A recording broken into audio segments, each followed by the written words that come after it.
آج کل لڑکیاں تعلیم حاصل کرتی ہیں، دینی تعلیم حاصل کرنے والی لڑکیاں جنہیں عالمہ کہا جاتا ہے، ان سے لوگ اب شادی کرنے کے لیے تیار نہیں ہیں۔ کیوں؟ اس لیے کہ ٹھیک ہے انہوں نے تعلیم حاصل کی ہے، مگر گھر میں آنے کے بعد یہ صرف اپنے حقوق بیان کرنے کے لیے در پہ رہتی ہیں، صرف اپنے حقوق بیان کرتی ہیں۔ شریعت نے مجھے یہ حق دیا ہے، شریعت نے مجھے یہ حق دیا ہے، شریعت نے مجھے یہ حق دیا ہے کہ میں ساس سسر کی خدمت نہیں کر سکتی۔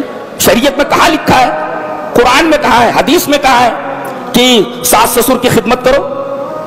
اچھا ٹھیک ہے، ساس سسر کی خدمت کرنا تیرے اوپر واجب نہیں ہے، یہ تیرا حق ہے، لیکن ابھی میں نے بتایا کہ خانگی زندگی کو خوبصورت بنانے کے لیے حق سے آگے ایک چیز ہے، جی وہ قربانی ہے، قربانی۔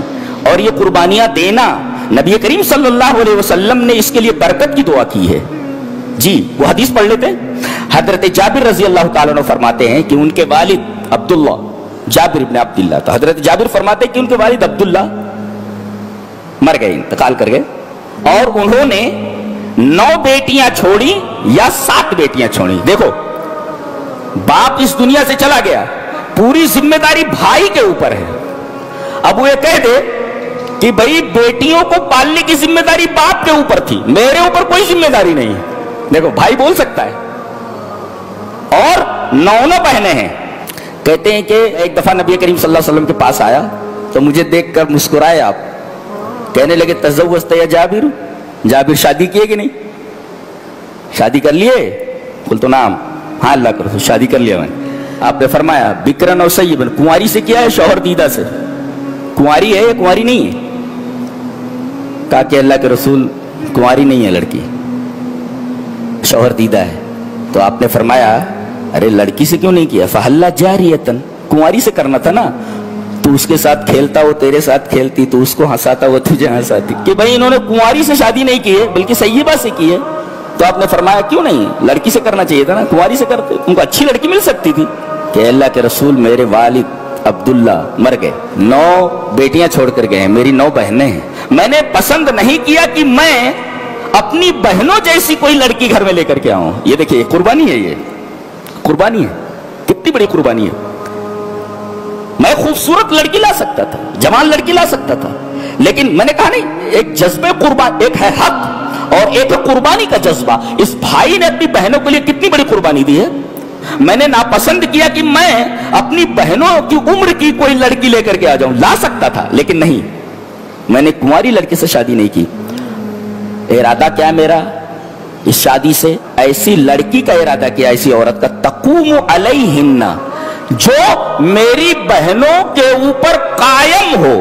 قامہ علی کا مطلب بہت وسیع ہے، میری ان بہنوں کی چوٹی باندھ دے، ان کو نہلا دے، ان کو تیار کر دے، ساری چیزیں تقوم علیہن کے اندر آ گئی، یعنی میری بہنوں کو سنبھالے، میری بہنوں کی خدمت کرے۔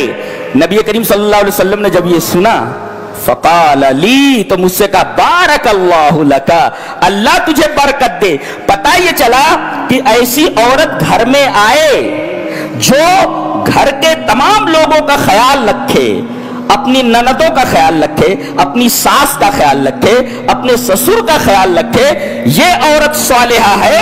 بیوی اپنے شوہر کے لیے خدمت کرے، اپنے شوہر کی نہیں، اپنے شوہر کی خدمت تو کرنا ہی ہے، اپنے شوہر کے لیے خدمت کرے۔ اس حدیث سے یہ مشروعیت معلوم ہوتی ہے۔ جی تو ایک ہے وجوب، واجب تو نہیں ہے مگر مشروع ہے، تاکہ اس مشروع ہونے کی وجہ سے گھر کا جو نظام ہے وہ تباہ و برباد نہ ہو۔ ہر آدمی اگر اپنا حق لینے پر اتارو ہو جائے اور کوئی بھی فرد قربانی دینے کے لیے تیار نہ ہو، تو جس گھر میں قربانیوں کا یہ جذبہ مفقود ہو وہ گھر گھر نہیں رہتا، وہ گھر تباہ و برباد ہو جاتا۔ پیار امام